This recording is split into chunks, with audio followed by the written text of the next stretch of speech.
Hello everyone, this is Praveen Kumar Tautam, consultant emergency physician one hospital court Chowrasta Karimnagar. So ఈరోజు topic వచ్చేసి cellulitis.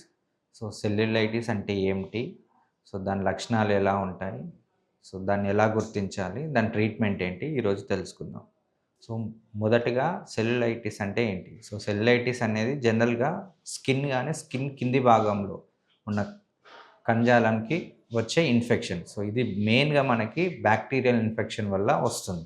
So దీని లక్షణాలు ఎలా ఉంటాయి? సో జనరల్గా మనకి సెల్యులైటిస్ వచ్చినప్పుడు కాలు వేడిగా ఉండడం, కాలు వాపు రావడం, నొప్పి రావడం, లేదంటే కాలు అనేది ఎరుపు రంగుకి మారడం. సో మెయిన్గా ఇవి ఉండే లక్షణాలు.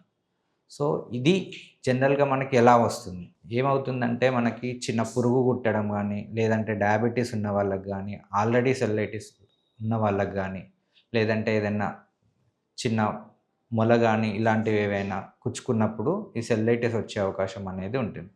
సో దీన్ని మనం ఎంత తొందరగా కుదిరితే అంత తొందరగా వెళ్ళి కావాల్సిన ట్రీట్మెంట్ అంటే యాంటీబయాటిక్స్ గానీ ఇచ్చుకుంటే మనం ఇమ్మీడియట్‌గా దాన్ని రిజాల్వ్ జేసుకోవచ్చు. అండ్ సెల్యులైటిస్ అనేది చాలా ఫాస్ట్‌గా, ర్యాపిడ్‌గా ఇది మనకి ఫ్లేర్ అయ్యే అవకాశం అనేది ఉంటది.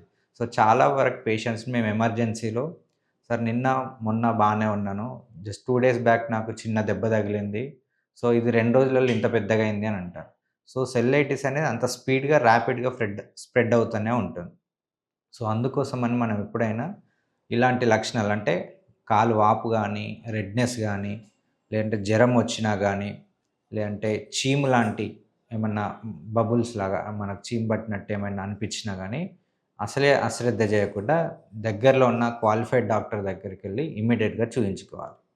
సో అలా చూయించుకోవడం వల్ల కావాల్సిన యాంటీబయాటిక్స్ స్టార్ట్ చేసి, అది ఇంకా స్ప్రెడ్ అవ్వకుండా ముందే మనం తొందరగా దాన్ని నయం జేసుకోవచ్చు. Thank you.